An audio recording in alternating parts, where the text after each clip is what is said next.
¿Qué son las hipótesis nulas? Las hipótesis nulas son aquellas que niegan a las demás hipótesis. Por ejemplo, una hipótesis de investigación. Los alumnos de geografía le atribuyen más importancia al trabajo de campo que al trabajo en el aula. La hipótesis nula sería: los alumnos de geografía no le atribuyen más importancia al trabajo de campo que al trabajo en el aula. ¿Qué son las hipótesis alternativas? Son aquellas que pueden ser investigación o nulas. Ejemplo: esta silla es roja, esta silla no es roja y esta silla es azul. Teoría de las variables. Tipos de variables. Por su relación de dependencia pueden ser independientes, independientes e intervinientes. Por su nivel de medición pueden ser unidimensionales, multidimensionales y dicotómicas. Operalización de las variables. Las variables se miden mediante indicadores. Los indicadores de las variables se elaboran antes de la recolección de datos. A partir de la identificación de variables se puede operacionalizar utilizando tres tipos de definiciones: nominal, real y operacional o indicadores. Los indicadores pueden ser definicional, empíricos, y los criterios para escoger indicadores son: elaborar el mejor número de indicadores de variables, idear formas para medir específicamente cada indicador, considerar que el indicador solo posee una relación de probabilidad respecto a la variable. La tabulación de la variable se da cuando hay que presentar mediciones si hay correlación. Concepción o elección del diseño de investigación. Pueden ser diseños experimentales, que incluye preexperimentales, cuasi experimentales y experimentos verdaderos, y diseños no experimentales, que incluye transeccionales, longitudinales. Diseños no experimentales. Los transversales. Los diseños transversales descriptivos indagan la incidencia de las modalidades, categorías o niveles de una o más variables en una población. Son estudios puramente descriptivos. Diseños transeccional, correlacional, causales. Describen relaciones entre dos o más categorías, conceptos o variables en un momento determinado. Una relación de causa y efecto. Por ejemplo, en el caso que se quiere estudiar la credibilidad de los tres conductores de televisión y se pueda comenzar a relacionar según el nivel socioeconómico,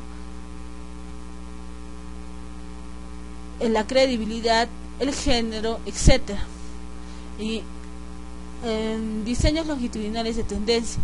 Los diseños longitudinales de tendencia son aquellos que analizan cambios a través del tiempo en categorías, conceptos, variables o relaciones. Por ejemplo, los estudiantes de medicina de una universidad de hoy no serán las mismas que las de años futuros. Diseños longitudinales de evolución de grupo. Con los diseños de evolución de grupos se examinan cambios a través del tiempo en subpoblaciones o grupos específicos. Diseños longitudinales panel. Los diseños panel son similares a las dos clases de diseños vistas anteriormente, solo que los mismos participantes son medidos o observados en todos los tiempos o momentos de su desarrollo. Comparación de los diseños transeccionales y longitudinales. Los estudios longitudinales tienen la ventaja de que proporcionan información sobre cómo las categorías, los conceptos, las variables, las comunidades, los fenómenos y sus relaciones evolucionan a través del tiempo. Sin embargo, suelen ser más costosos que los transeccionales. Población y muestra. La población es un conjunto de todos los elementos de un fenómeno, hecho o caso. La muestra es el subconjunto seleccionado de una población. La muestra debe representar las características principales de la población. Procesos de elaboración de una muestra. Primero, tenemos que definir la población del estudio, identificar el marco muestral, elegir el proceso para tomar el muestreo, determinar el tamaño de la muestra y seleccionar los elementos muestreados a estudiar. Los tipos de muestreo. Tenemos el muestreo probabilístico y el no probabilístico. Dentro del muestreo probabilístico, donde todos los individuos pueden participar, son el muestreo aleatorio simple, muestreo estratificado y muestreo por racimos. Dentro del muestreo no probabilístico es el muestreo por azar, por el marcado telefónico y muestras multietapas. La muestra probacional. Para la obtención del tamaño de la muestra probabilística emplearemos las fórmulas y el procedimiento de Roberto Hernández Sampieri. Para ello se requiere contar con los siguientes datos: n, que va a ser el tamaño de la población; y, que va a ser el valor promedio de una variable; SE, que va a ser el error estándar de 0.01 determinado por el investigador; B2, varianza de la población.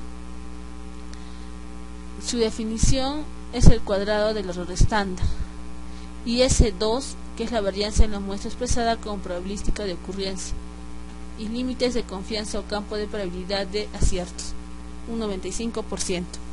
Las fórmulas n' es igual a S2 sobre V2, n es igual a n entre 1 más n' entre n mayúsculo.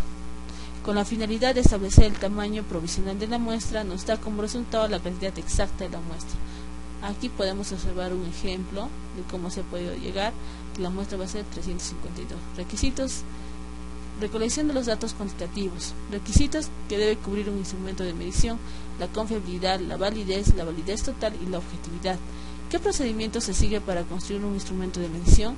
Redefiniciones fundamentales, revisión enfocada de la literatura, identificación del dominio de las variables a medir y sus indicadores, toma de decisiones clave, construcción de instrumentos, prueba piloto, elaboración de la versión final, entrenamiento del personal que va a administrar el instrumento y calificarlo, obtener autorizaciones para aplicar el instrumento, administración del instrumento y preparación de los datos para el análisis.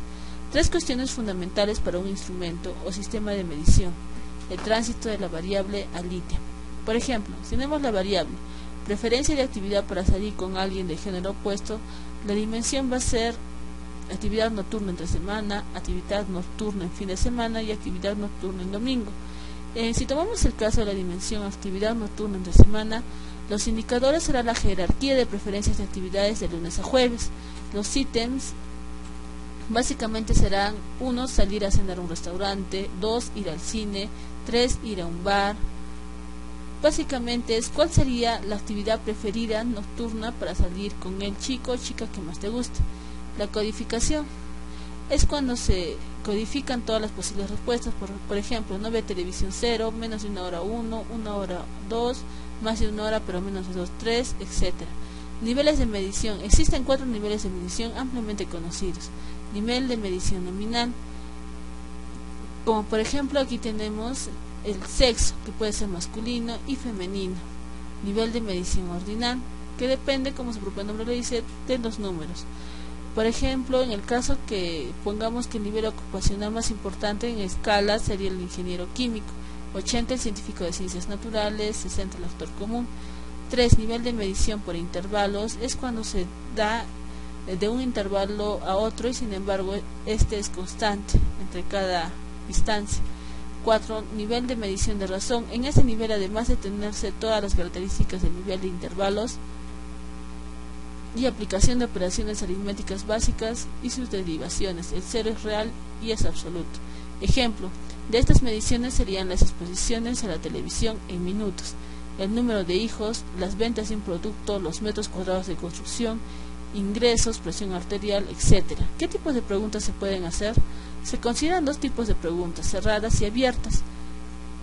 Las cerradas son: ¿estudia usted actualmente? Sí, no. Es cuando se tiene ya cronometrado qué preguntas son las que se va a responder, y las abiertas se deja al alcance del entrevistado. Por ejemplo, tenemos algunos instrumentos de medición. En este caso tenemos la entrevista. La entrevista es un método de recogida de datos muy utilizado en la investigación cualitativa. Además de la comunicación verbal en la entrevista, importa la comunicación no verbal.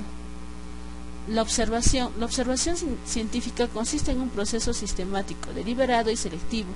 El objetivo fundamental de la observación es la descripción y la comprensión de grupos y colectivos.